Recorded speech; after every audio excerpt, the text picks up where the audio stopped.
Hey, VAC, how are you? It's Jason once again with UpFront. For a lot of us, I know that work has looked a lot differently over the last few months, probably none more so than educators, and we're very blessed to chat with the principal of Vernon Christian School, Matt Driediger. Matt, how you doing? Doing well, thanks. Good, good, good. So give us an idea, how has the last few months looked for you from probably at home as well, but from being at work? Yeah, well, it's been really night and day in so many ways. For educators and for students, it's all about the buzz of a school day and the action, the activity, students, parents, staff, and it's go, go, go. And there's, I guess, a level of adrenaline, and that becomes our sweet spot. That's what we're used to and thrive on. And at VCS, especially, kind of the heartbeat is the connection and the relationships and the community. And so when that part of things, the flow and the connection, the relationship was taken away, that's been really tough. And so now we've had to shift more to Zoom everywhere, chat, email, links.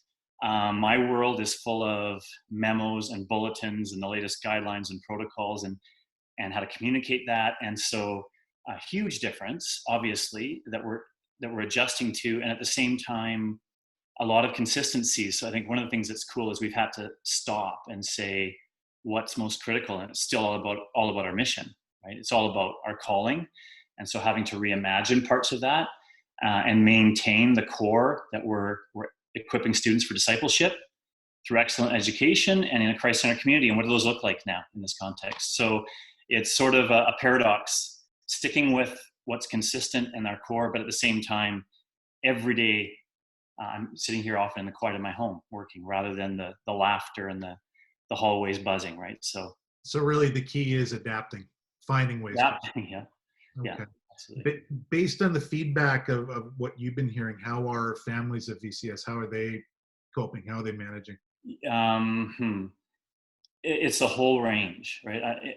Many of the stories that have been pretty exciting is there's some who are thriving, like really rising to new rhythms and opportunities, and celebrating this time of solitude. And I think some people are cut out to shine, right? And so outside of the box of the regular demands of a schedule, the very best is coming out. And so I've seen and heard about a lot of that.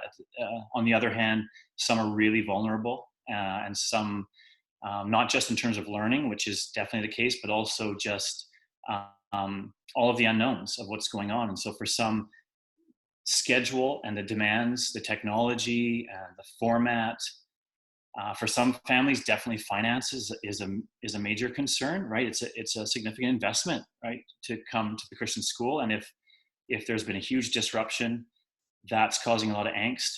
And so we have both sides of the spectrum. But on the whole, I'd say what's been a blessing for me to see is how resilient the community is. So even when there's unknowns and challenges, there's a depth of gratitude and faith and trust. And because we've always seen our school as existing as a partnership with families, that's kind of one of the pillars of why we even exist. Because we're a partnership, we're doing this together, right? So we're strained as we figured out as a school. Families are strained, but when we kind of link arms and walk it out, we're getting through it. I've had my own overwhelming moments where I just kind of feel like almost shutting down and not sure what to do next and how to do it. And I think a lot of us have been there, and just learning how to turn to God at those moments and say, what's the next faithful step? I can't think about the 84 after that. Just what's the next right thing, and seeing Him lead me in it. And I think we're all kind of walking that in one way or another. One step at a time, trusting in the Lord. That's pretty good advice, my friend. Now, let me talk some of the traditional stuff your school does, like chapels. I know you've been doing them online. That's obviously looked a little bit different. What about high school graduation? What are you doing with that? Right. So it's going to turn out pretty cool. We're pretty excited. We've been able to book in an evening at the Starlight Drive-In in Enderby. So who'd have thought that drive-in business is, stock is probably up 1,000% because they are getting so many calls. But so we're going to be at the drive-in, and so it'll be on the big screen. The speeches and stuff will be recorded. We'll be always said I'd be on the big screen someday, right, Jason? Yes, you did. You did. Never said it, but it's going to happen. And then they've got their own protocols, the cars spacing in the grad. So we'll be able to get everyone on site, the families, the kids, and we'll plan to do a little live component where they can be in the gowns and still get that piece of it. And I'll probably have to throw them their scroll. Yeah. Yeah, so that's cool. But even an added bonus for the someone. Even on the chapel front, what's been pretty cool is we've got a bit of a recording studio kind of built in on campus. The students and the staff are learning how to sort of produce this stuff, and so there's some unexpected blessings. Yeah, you're making lemonade from lemons, and I love it. You talked about some of the hurdles that some of the families and the teachers of your team are going through. Do you think we can wean any positives from this? What can we learn from this that we move forward and we're better in the future? Yeah. When I do check-ins with staff, right, I'm asking them how it's going. And of course, there's so many things that are tough, but what's consistent is inevitably someone says toward the end, when we do go back, do we have to stop doing such and such? Or can we keep doing this that I've discovered is actually really powerful? So there are definitely things that we've been forced to try and are now really valuing. One of the things that when we had to make this shift, the typical way of approaching it is distance education or remote learning, and just those words connotate a removal, right? So we tried to say, well, how can we preserve connection? Because that's at our core. So we've kind of, I guess you could say, branded the learning shift to connected learning. And so we're finding that there are ways that we can still be connected to God, to His Word, to each other, to community. And there's students who are thriving now that struggled even in the online format. There's ways that some students shine and they're more interactive and collaborative. Other students who love it in a brick and mortar situation are having to be stretched. How do I build my own schedule? How do I, initiate my own activities when they're not telling them what to do all the time? So everyone's getting a new look on their education. And I'd say that we definitely want to preserve parts of it. And there's certain things that won't go back because we shouldn't. A lot of things that we've always done is just because no one stopped long enough or found a quick enough answer, right? So yeah, definitely on the whole, we're grateful, right? Grateful and being galvanized, I think, in a new way. All right. Well, this is a perfect transition for this then. How can Vernon Alliance Church pray for you, for your team, for your students, for the students' families?